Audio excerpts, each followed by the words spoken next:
Well, overnight, Russia launched an attack on Ukraine despite severe warnings and sanctions. U.S. Representative and Marine veteran Jake Auchincloss says democracy is under attack and the United States must lead a rallying response. He joins us this morning. Congressman, Vladimir Putin was undeterred by the threat of sanctions. His claims of staging Russian peacekeeping troops inside the country there were a complete farce. And just a short time ago, Congressman Keating described Putin's address last night to us as unhinged. Is this a man for whom sanctions are going to be enough to stop his plans? Sanctions need to be one element of NATO's response. Vladimir Putin is invading a sovereign democracy on a pretext of paranoia and lies, and there needs to be consequences. Because when one democracy is under threat, democracies the world over need to rally to its support. So the United States needs to work with our NATO allies to rip up the 1997 agreement that precluded operations on the eastern flank and deploy the 40,000-person quick reaction force to Poland to make clear that we stand with our Article 5 allies.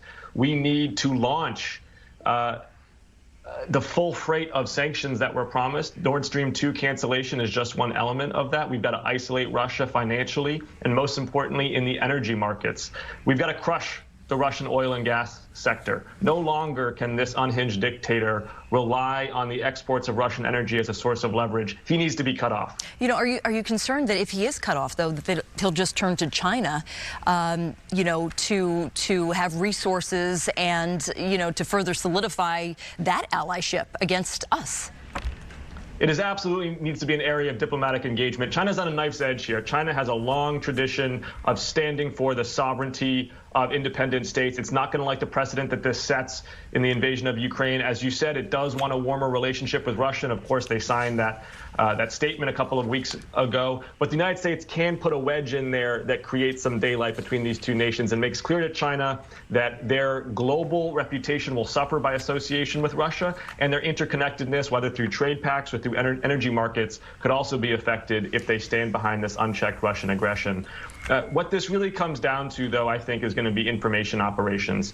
The president has done a superb job with our NATO allies of selectively leaking intelligence to make clear that the Russian president was trying to gaslight the world. And by doing so, he's made the Russian president look absurd on the world stage. We now have to persist and continue those operations into the Russian domestic audience. This is a war of choice, and it's going to face an insurgency in Ukraine. It's not going to be popular over the long term with the Russian domestic audience, and the United States needs to destabilize Putin's standing at home because of it. You know, in the lead up to this, we saw some really startling pictures of children and senior citizens preparing to take up arms as this attack clearly became imminent. Even the Ukrainian president said that he's now willing to hand out weapons to anyone who will fight on behalf of Ukraine. Do you believe that the U.S. is going to have to support Ukraine with military force as opposed to simply these sanctions, however big or small that package is? Ukraine is a nation of 40 million people. The Russian army that's crossing the border now seems to be in the range of 200,000.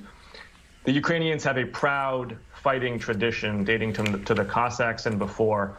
And I think that the Russians are going to experience a bloody, violent insurgency. It breaks my heart to know that misery and bloodshed is in store, but every drop of that blood is on Vladimir Putin's hands. This was a war of choice that he waged against a country that had no malintent for the Russian people.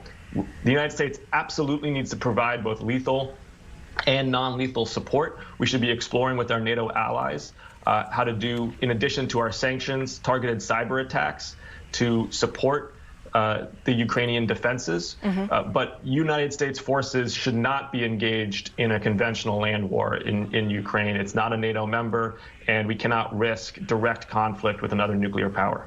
Representative Jake Auchincloss joins us this morning. Congressman, thank you. We'll be back in just a moment.